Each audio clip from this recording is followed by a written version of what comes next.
Halo teman-teman, balik lagi di channel aku Soraya Aldia. Dan hari ini aku mau bacain salah satu tas yang aku aja di trip. Dan ini tuh masih tentang rumah tangga gitu ya. Jadi langsung aja aku bacain ceritanya. Aku sengaja nih bikin second akun karena cuma pengen mengutarakan perasaan dan gak tahu lagi mau cerita kemana. Ceritanya gak panjang karena dimulai dari anak pertamaku lahir udah lebih dari 9 tahun. BTW aku baru lahiran anak kedua, jadi kejadian yang dulu berasa balik lagi ceritanya. Dimulai dari pas lahiran anak pertama, anakku baru lahir menjelang subuh. Pagi anakku diantar ke kamarku, kebetulan pas itu cuma ada mertua dan suami. Suami posisinya itu lagi tidur. Sama boomer anakku dibawa agak jauh dari aku. Ternyata di lidah anakku tuh dikasih gula, garam, dan tak apalagi aku nggak tahu. Aku yang masih lemes habis lahiran cuma bisa lihat dari jauh dan menahan nangis. Terus invite dokter kan, karena aku lahiran normal, kata dokter terserah mau pulang hari ini atau besok. Langsung mertuaku bilang langsung pulang aja, padahal aku masih ngerasa perlu istirahat. Kalau di rumah sakit kan setidaknya bayi bisa digantikan diapers, dimandiin dan lain-lain sama perawatnya. Akhirnya pulanglah kami karena anakku ini cucu pertama. Karena anakku ini cucu pertama, Bumer dan Pak Mer nginep di rumahku. Sekali lagi tanpa nanya pendapatku dan aku bener-bener gak bisa istirahat. Pak Mer nyalain YouTube dan lain-lain di HP keras banget. Lampu kamarku nggak boleh dimatikan, AC harus mati.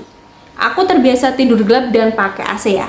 Aku di kamarku sama Bumer, suamiku dan Pak Mar di kamar sebelah. Akhirnya aku bener-bener nggak bisa tidur karena semalaman anakku nangis. Ganti diaper dan lain-lain semuanya aku sendiri.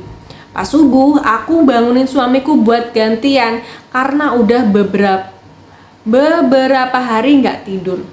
Tapi suami dan Pak Mar malah nyuruh aku bangunin mamahnya. Ujung-ujungnya tetap aku sendiri. Mana banyak banget mitos-mitos dari mertua yang bikin aku kesel. Makan harus nasi dingin, tali pusat bayi yang belum lepas dikasih minyak kayu putih. Asli stres dan capek. Akhirnya hari kedua asiku seret dan bayiku nangis terus. Pak Mer dan Bumer nyuruh kasih sufor. Ayo bawa ke dokter aja, tanya sufor yang bagus, kata mereka. Aku jelasin lah kalau bayi ada cadangan makanan 3 hari. Tiap ada yang datang, Pak Mer langsung bilang, asi mamanya nih gak ada, bayinya nangis terus, tapi mamanya keras. Sampai tiap aku lihat ada orang datang, aku sembunyi dalam lemari dan nangis di sana. Suamiku, dia sangat penurut sama orang tuanya dan ikut-ikutan mengiyakan orang tuanya terus. Akhirnya aku dipanggilin tukang pijet. Asiku ada kok, tapi memang aku capek banget fisik dan mental. Hari ketiga asiku mulai lancar. Akhirnya setelah seminggu mertuaku nggak nginep lagi di rumahku. Baru mulai enak menyusui dan bonding sama bayi. Mulai nyuruh ajarin pakai dot. Aku udah bilang dari awal, aku nggak mau anakku pakai dot. Kebetulan aku kerja memungkinkan pulang jam 12-an, jadi bisa menyusui langsung. Aku bilang nggak mau anakku bingung, puting, dan maunya kalau ASI perah pakai media lain. Tapi tetap aja disuruh-suruh. Suamiku lagi-lagi ikutan orang tuanya nyuruh aku. Katanya bingung puting itu cuma karena aku negative thinking.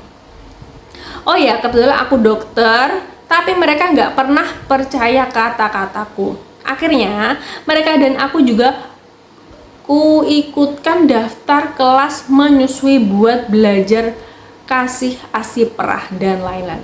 Karena mertuaku nih kekeh mau jagain anakku, padahal aku udah mau cari orang buat ngomong anakku selama aku kerja. Akhirnya pas aku kerja, anakku di rumah mertua. Siang aku datang ke sana buat nyusuin. Dan ya berbulan-bulan aku sangat stres tiap di sana. Tiap anakku nangis langsung buka pintu nanyain kenapa dengan hebohnya. Pas aku datang dan anakku tidur sambil DBF, Pak Amar masuk kamar dan nyalain lampu terang-terangan banget. Katanya kasihan banget bayi tidur gelap-gelapan. Alhasil anakku bangun dan rewel karena tidurnya terganggu. Belum lagi mereka selalu nyetel TV dan HP suara keras. Pokoknya banyak banget drama tiap hari. Dan aku di sana sampai sore karena suamiku sering baru pulang kerja sore. Drama berlanjut terus sampai MPASI. Tiap aku mau nyuapin anakku itu di baby care, Pak Mer langsung bilang, komen gak bakal mau lah dia makan kayak gitu, biar makan sama neneknya aja sambil gendong. Diajak keliling, mau jam makan anakku ditawarin ngemil kerupuk. Pokoknya segala macam parenting yang udah ku pelajari dikaucaukan. Sampai aku baru sadar, sejak punya bayi sampai anakku hampir setahun, aku bener-bener gak bisa yang namanya ketawa lepas.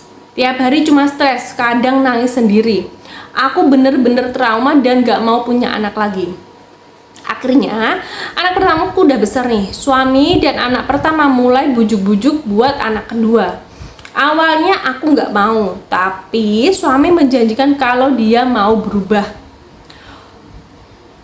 berubah lebih dewasa lagi, intinya bisa ngebela aku dan menjanjikan nanti hire orang buat ngomong.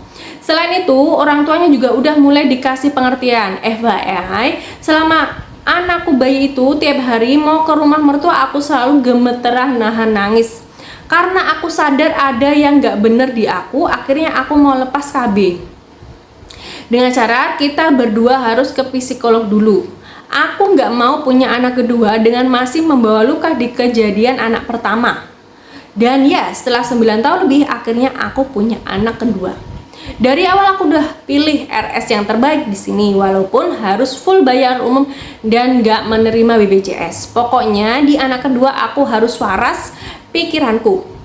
Jadi aku pilih ruang super VIP yang kayak hotel, makanannya berequest, ada AMD dan pijat laktasi dan lain-lain. Awalnya mertua sempat protes juga, kenapa nggak di RS sebelumnya aja, yang jelas di sana bisa gratis.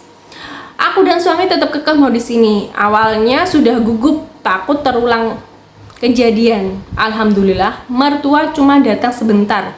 Dan selama di RS, aku ditemanin kakak, adik, dan orang tuaku gantian.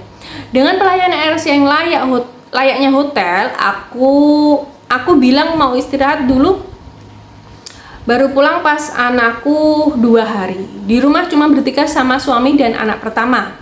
Walaupun capek tapi happy. Suami mau gantiin ngurus, gendong, mandiin bayi, dan panggil bidan newborn seminggu, dan pijat laktasi, dan tentu dong asiku deres bahagianya aku.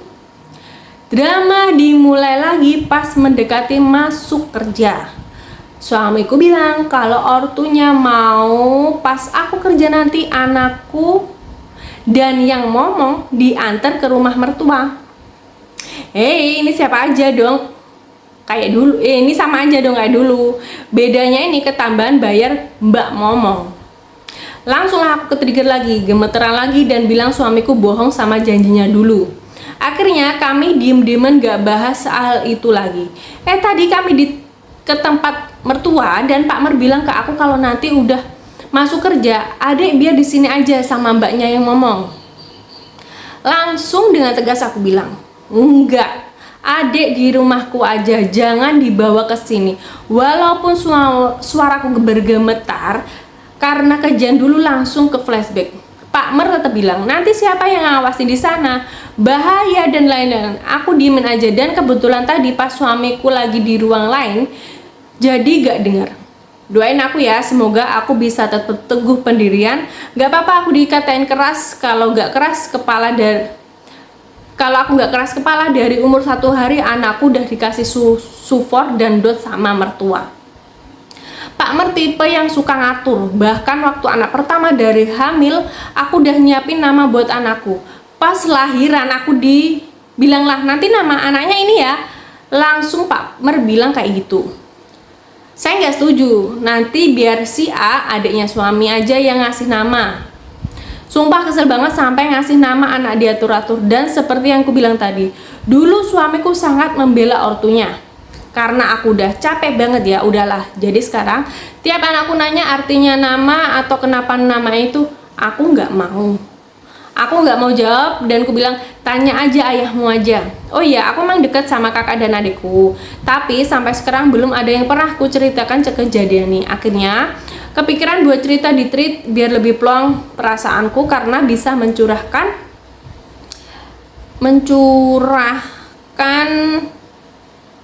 cerita. Terus oh ya, waktu anakku pertama di rumah mertua, tiap hari aku ke tempat kerja diteleponin karena anakku nangis. Baru pulang diburu-buruin. Padahal kan aku perlu minimal ganti baju, cuci tangan dulu sebelum pegang bayi. Lagi ganti baju, bayiku digendong di deketku dan makin nangis-nangis lah dia. Lihat mamanya kan ya. Jadi tiap hariku gak tenang. Pas awal lahiran gak bisa mandi, apalagi keramas. Kucel dan sumpek banget rasanya. Baru masuk kamar mandi, mertuaku gendong anakku di depan kamar mandi. Ayo ma, cepetan katanya. Tapi memang benar kata orang, kejadian selama hamil dan postpartum itu bakal membekas seumur hidup. Emang bener banget sih, sumpah ya, kalau mertua, suami gak ngedukung, lingkungan gak ngedukung, itu bikin stres banget. Banyak banget omongan, mamanya harus bangun pagi, subuh udah mandi, keramas harus matanya melek disiram air.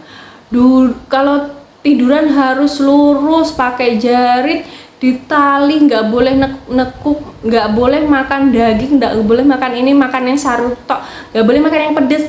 Makin bikin stres, aslinya makin seret. Sumpah itu tuh bikin perasaan makin down, makin bete, makin ya ampun nggak karuan, campur aduk. Sumpah ya, kalau sama mertua kayak gitu gue bikin apalagi suaminya nggak kedukung, itu bikin hati makin nggak bisa berkata-kata lagi aku. Menurut kalian ini mbaknya harus apa, atau emang bener harus ditegasin ya mertua kayak gini? Menurut kalian gimana? Langsung aja kalian tulis komentar kalian di kolom komentar ya. Dan makasih banget kalian udah nonton video aku hari ini sampai di sini dulu. Dan kalau kalian punya cerita yang sama tentang rumah tangga, tetangga, saudara, bisa banget kirim ke WhatsApp aku atau ke email aku ya. Aku tunggu banget cerita kalian. Meskipun kalian nggak bisa merangkai dengan kata-kata yang baik, yang rapi gitu, nggak apa-apa banget, soalnya aku juga belum bisa. Kita kan sama-sama belajar begitu ya. Makasih banget ya udah nonton video aku, semoga kalian terhibur dan bye bye, sampai jumpa di video selanjutnya.